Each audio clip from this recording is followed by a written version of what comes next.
Hold on to your butts.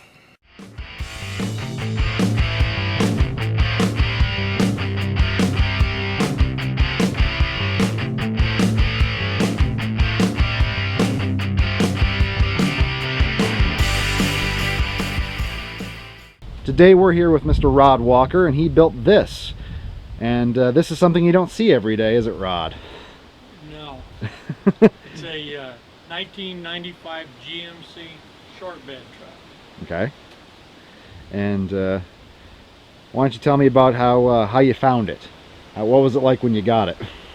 We were looking for something to put this engine in. I'd built the engine and we were trying to find a car, and a friend of mine called me and he says, I found this truck on Craigslist down in Des Moines. He says, we need to go and buy it today. So we did. It was $900. Okay. And what year was this? 2 years ago. So okay, $900 2 years ago did not buy you a lot No, either. It was pretty rough, pretty beat up. Looked like a pissed off girlfriend walked around it with a golf club. Okay. But it was a place to start. It had a V6 in it and 238,000 miles. It was pretty rough. And you said she had a little bit of rot in it. Where was the rot? Because you've totally repainted this car and did all the body work on it. So, Right. I mean, I kind of want to be able to give you some credit for what you fixed up. So. Dave Moore painted this last winter from here in Boone, and we put cab corners and lower doors on it, one front fender. The whole thing was stripped down and repainted. So she kind of had rot in all the places where the salt traps are on these things. Right. The corners and down in the bottoms of the quarters and in the fender, huh? Yep. Okay. And we like the original color so much, we just painted it the original color again. Yeah.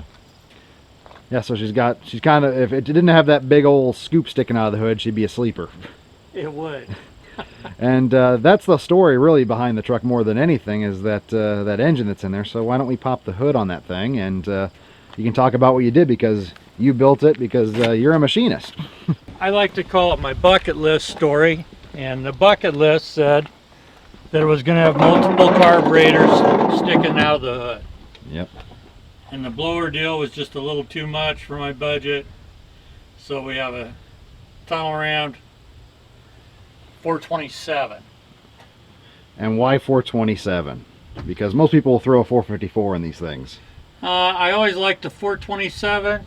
We weren't trying to build the fastest thing out there, and this did dyno on pump gas, around 550 horse.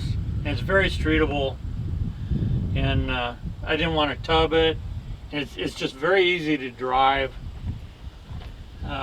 with this amount of power. Yeah, it's built more for torque. You can kind of feel that when we were coming out here. It's right. Yeah, it's a below 6,000 RPM kind of engine is where it feels like it kind of would pull the best. So since you built it, what kind of specs? I mean, what do you got in it for a cam? It's got a big comp mechanical roller in it, about 650 lift. Okay, so you can use the modern oils and everything without worrying about burning a lobe off. Correct. All right. It's got SRP pistons. The heads are oval port, cast iron GM oval ports, but they have big valves in them, and they're ported by my friend Al Ellis. Okay. And these are the proper oval ports, not the peanut ones, right? Right, these are the big ones. Okay. Some people don't know that there's two. Yep. And they make a big difference. What do you got on it for headers? I see we got headers on it. These are Hooker super top headers, coated. Okay. I see we got MSD ignition on here. Correct. All right. We got a starter saver on it. We run a locked distributor, and the starter saver knocks 10 degrees of initial timing out of it so we can get it started. Okay. Blowing the starter off. Yeah. Yeah. What compression ratio are you running? Do you have to run premium in it, or are you getting away with regular? This is just a little shy of 10 to 1. Okay. And It likes 91 octane. Okay. And we can buy that about anywhere. Mm-hmm. Yeah, anymore. Usually when you get up to 10.5 to 1 on an Ironhead big block, you start getting a little picky on gas. It kind of seems they like to ping a little, Right. especially under load. Yep. So since you got a big block in it, what do you have backing it up so you don't scatter a transmission all over the place? We've got a Cone Industries 400 turbo. All right. And their 3,000 stall converter. The tranny is full manual, so whatever gear you put it in, that's the gear it's in. You have to manually shift it. Okay. It makes enough power, you can start it out in second if you want to. Where's the fun in that? Right. All right. And the rear end is a quick performance 10 bolt. We had one ordered up. We were running the original rear end, and it ended up grenading itself all over the ground. Yeah, 10 bolts don't usually hold a big block very well. No, but we went ahead and put another 10 bolt in it because we're not planning on running slicks or anything like that. Yeah. So you got CalTracs bars on this, okay? Right. All right. With the original rear end, the truck didn't really want to go too straight, and it liked to wheel hop some. And of course, it was a one-wheel wonder, so when we put this rear end for quick performance in it, we put CalTracs bars on that, and the truck just always goes straight, no wheel hop, and I couldn't be happier with those, with the original type leaf springs. Okay. Yeah, they're a lot better than the old school slapper bars that they used to put on everything, the old traction bars. That's for sure. Yeah. Yep. It's got big axles in it, and all the mods. It's not geared real low. It's got a 342 gear in it, so I can cruise it. The furthest I've driven it is like 250 miles one way so far. Okay. And it will get, if you keep your foot out of it, it will get about 10 or 11 miles to the gallon, which isn't really too bad. Yeah. What are you pulling for RPM at cruising speeds? So 55, 60? It will, with the loose converter, the RPM kind of moves around a little bit, but you can cruise anywhere from like 2,500 to 3,200. Okay, so she's not screaming, in other words. No, we redline the motor about 6,200 or so. Okay.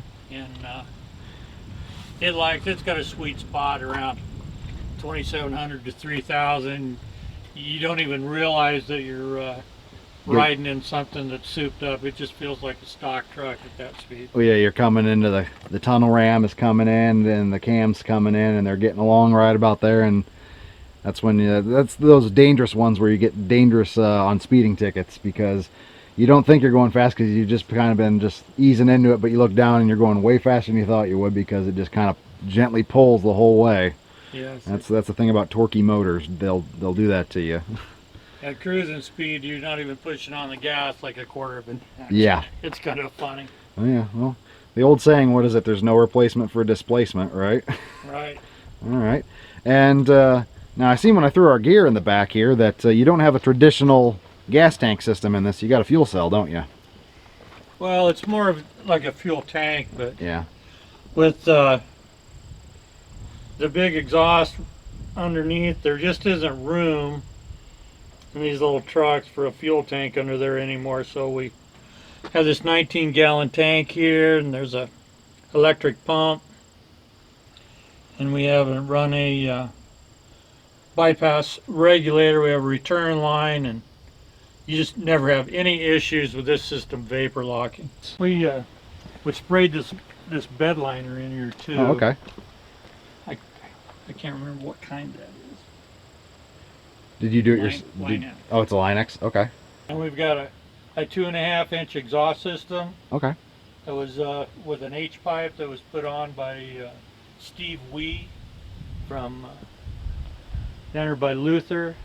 And he was instrumental. We did a lot of the work on this truck in his shop over the first winter that I had it, and he was just a lot of help on this project. Yeah, it's hard to do these by yourself, that's for sure. Yes, it is.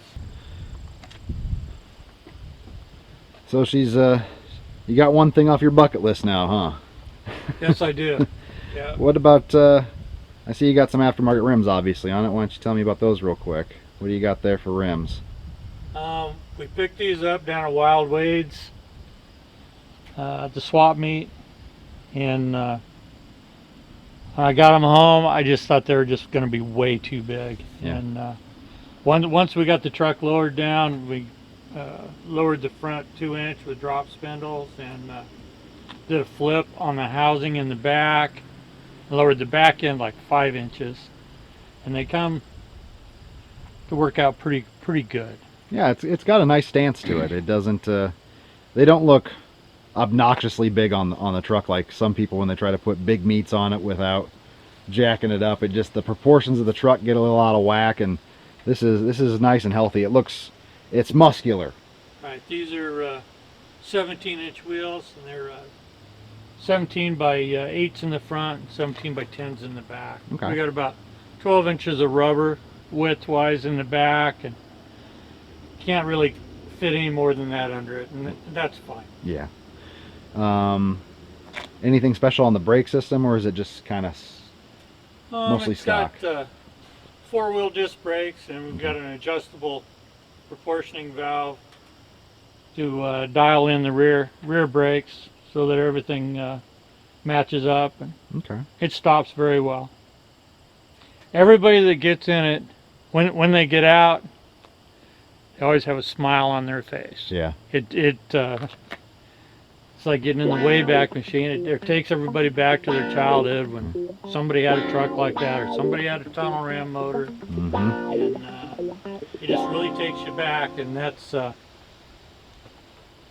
kind of what we were hoping to do. It's a nostalgia machine. Right. I mean, it's solid 70s under the hood, but if you're a kid of the 90s, kind of like me, you remember the SS 454 Chevys and stuff, and this is kind of a little bit of a hot rod homage to those a little bit. When I was in high school, there was a lot of stuff running around with tunnel rams and moldable carburetors in the 70s, and this is the only tunnel ram motor I've ever had, Yeah. and I just wanted to do one. Yeah. Well, I grew up with a tunnel ram motor. My dad had a Vega with a small block tunnel ram in it, and that was our daily driver for about 4 years of my childhood. So Sweet. yep, I have fond memories of a multiple carburetor sticking out the hood. So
well, ladies and gentlemen, that about does it for this episode of the Average Joe Hot Rod Show.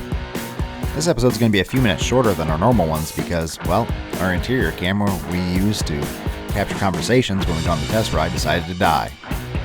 I think I got it fixed. It was a simple software issue. I just had to reboot it. I don't think Rod is too upset though. He seems a bit camera shy, and that's okay. We'll just have to try to get him next time when we do that Mercury Cougar hiding in his garage. As far as Rod's truck goes, I think it's a modern day hot rod. When you stop to think about it, what were guys doing in the 50s and 60s? They were taking 20-year-old cars and trucks, and they were shoehorning big engines in them. This truck is 23 years old, and it's got a big engine under the hood. To me, that says modern day hot rod.